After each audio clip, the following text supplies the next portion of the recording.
Hello, I'm Austin Bradley and I'm doing an analysis on Robert Solomon's chapter 3 titled God, Nature, and Spirituality. What is a universe? And how long has this universe been around? And most importantly, how is this particular universe like in terms of living and defining? Those are the many questions that provide complex answers in both of religious and scientific natures.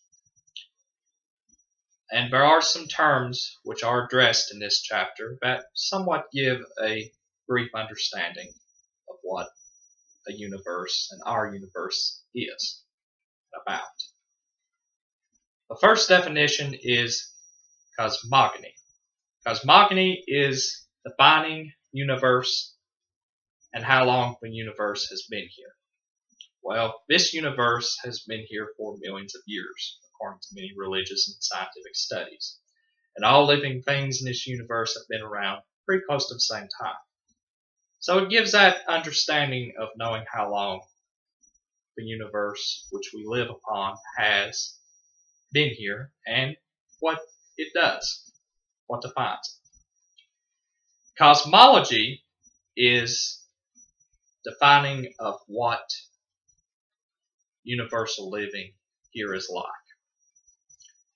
Have many different definitions of that. You have metaphysics, which is created by Aristotle, a Greek philosopher of the BC era, who defines metaphysics as the study of reality through scientific concepts. And there are many different types of conceptions of how world living is. And it is very interesting to know that there are many different types of views set on how living here in this world is. Of course, from one continent to another, it may be a little bit different with customs, but we are all united in terms of it, I assume, of living. But now there are different terms of how to live in this world and this universe, as mentioned in the pages later, with many philosophers stating about how defining our reality here on earth is. One of those philosophers by the name of John Locke, back in the 18th century, stated that reality and our mindset are completely different, and that what we see on an object, such as color, can be very different from the real world, and as a result could be in our minds that we view such things, especially color, that he came up with the secondary color theory. A few years later, one of his followers, an Irish philosopher and archbishop named George Berkeley, discovered that all properties of physical proportions that we see, that we touch and smell, are all in our minds, and that it's not related to the real world. And to define the real world from person to person can differ because of where they're at and how they view things in terms of how they live in government, in social situations, how much income they make. They all differ, and that could be what is hard about defining the real world. And with many types of perceptions of the real world being different as they are, good to understand the many differences and to put them aside, hopefully, to where they could be understood better. What makes certain things do like they do? Then there are a few definitions in this book: subjectivity and objectivity. Subjectivity is the study of things that are real in the eyes of the analyst. And this particular definition contributes to the overall branches of science. Many different types of science. Biology, chemistry, physics, so forth.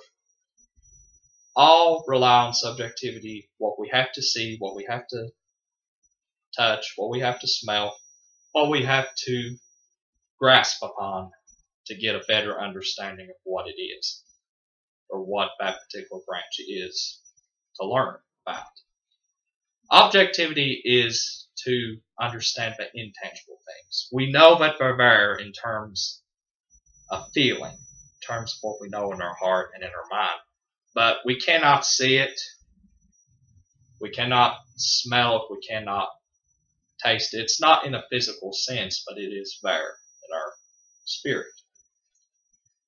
And this is where such feelings as love, faith, sadness, anger, we all feel those things, but we can't really touch it. Of course, we could act it out.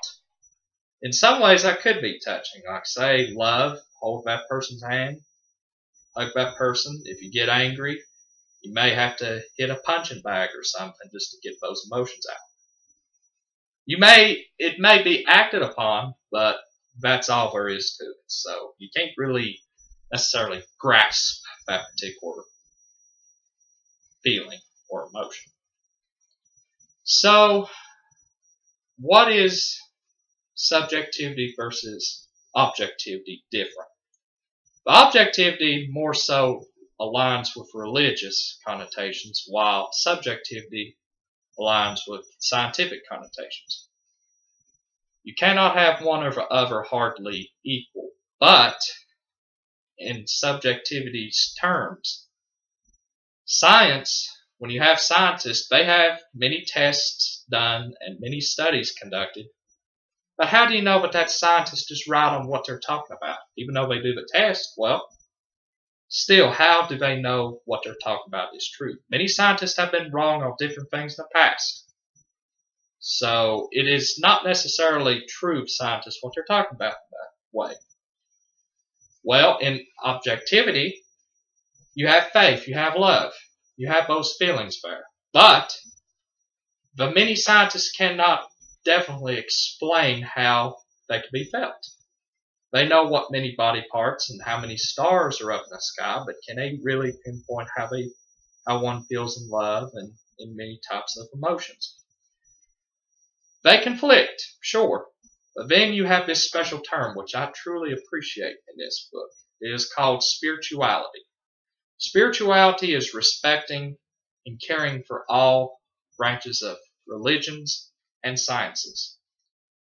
So, to appreciate one's religion, or to appreciate one's particular beliefs in science, you have to listen to all different types of sciences and or religions to somewhat get a better grasp, and to step back and to think, well, what can I learn from each of those branches of science and or religion?